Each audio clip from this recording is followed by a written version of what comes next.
Good morning. Here we are again.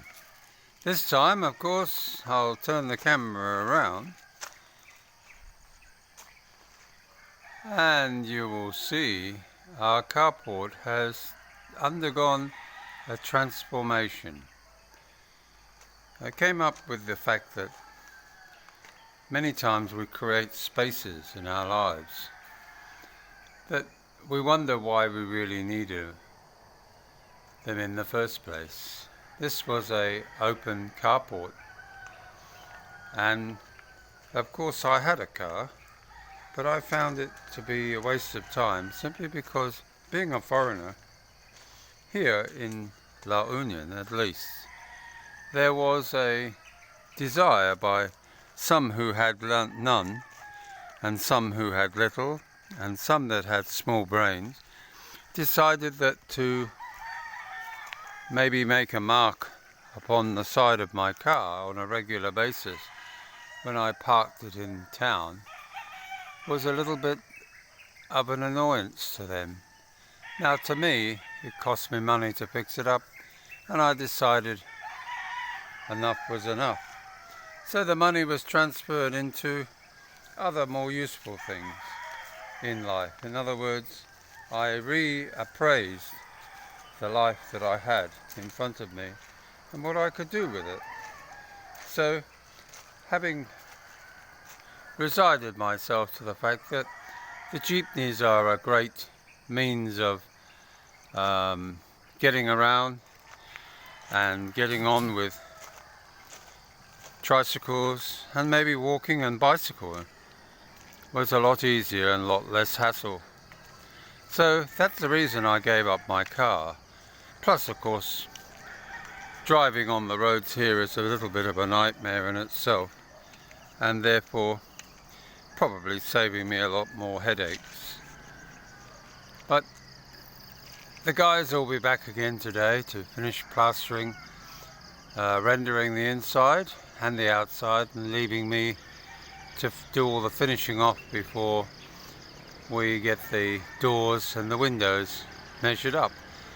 I've turned it into an area where it can either be an office, it can either be an extra bedroom, it can also be a shop front.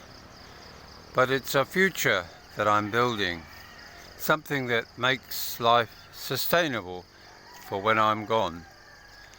And at 75, when you spend that time doing a lot of the work yourself, be it supervising, designing, putting up the lights yesterday, getting the ceiling frame set up for this plasterboard to go on, that's what fills one's day up, and it keeps one active through our old age, because there's nothing worse than just sitting and contemplating and doing nothing really much with your life.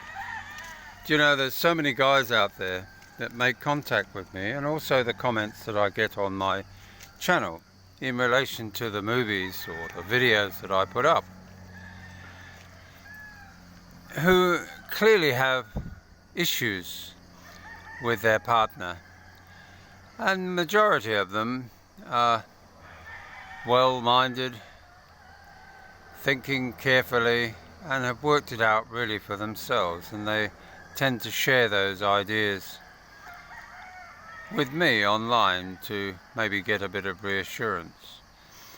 But my goodness, there's some really troubled people out there who come here anticipating that even the romance with a Filipina is going to be plain sailing and just a simple fact of finding one and moving on and having all those experiences, when boots on the ground will tell you that if you want drama and you want something to keep yourself always in conflict, choose a Filipina.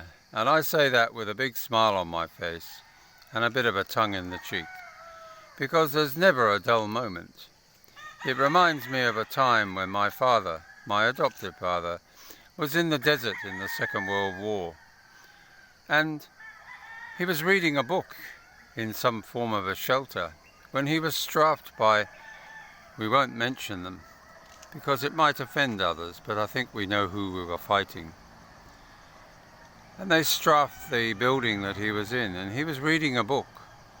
It was called Never a Dull Moment. I'm not sure who the author was, but at that split second a bullet passed through the book.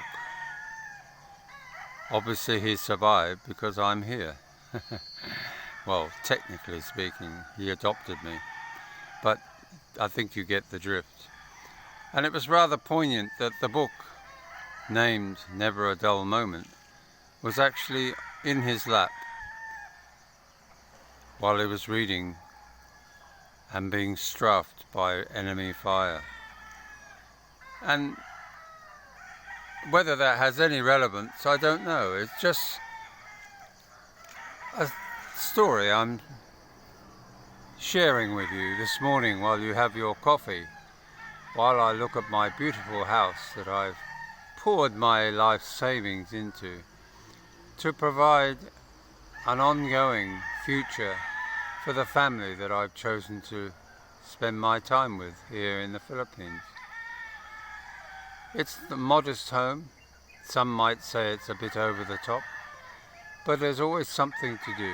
I can see 1,000 jobs that I need to do, and I will get round to doing all of those, even if it irritates Jane that I haven't finished every aspect of each job before I move on to another.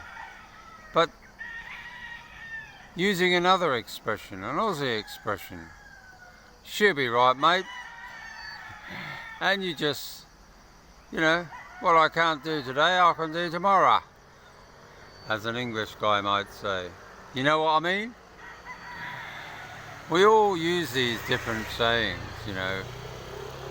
There are people now in the world who have come up with words like woke and transitional and transgender, all these things that are going to change our lives indefinitely. And sadly, that's life. Life is full of change. And with a Filipina, it's very important that you, as a foreign person coming here to the Philippines, realize that life will change for you. Very, very much so. And one would hope that you harness that change in a positive way. A way where you learn each day something different, something extraordinary maybe, but nevertheless you grasp it and you run with it, and you remember that you make life whatever you make it. The way you react to those around you will be the way your life and your day will continue. If you wake up angry and disgruntled with something and you don't resolve it as best you can, and I say as best you can because many times you will never resolve it. It's like the old idea that somehow you're the love of their life. You're their soulmate. Oh, you are so wonderful to me. Yes, you are. Your wallet is as big as your wonderfulness. And therefore, that's what you have to remember. Let's not kid ourselves. I would tend to think and suggest that most do not love their American or their Australian or their English partner. Not at the start. They are familiar with them. They understand that they're going to have a relationship with them. But love? No, not really. It's an affection of their wallet. It's almost like a mental disease. So, guys, get real. Start to realize that you are the one that makes your life different. Their lives will stay the same. The only thing that will change in their lives today, and hopefully after you're gone, is that they will have a better future having chosen a foreigner as a partner. So if you like this video, don't forget to like, share and subscribe. And come on guys, you know how I love to read your comments. Get your finger out and write some stuff. Don't be rude. Yes, I know my hair might need doing, and my teeth need fixing, and my face needs a facelift. But who cares? I'm me. You don't like me? Just listen to my voice and I'll bore you stupid. Bye now.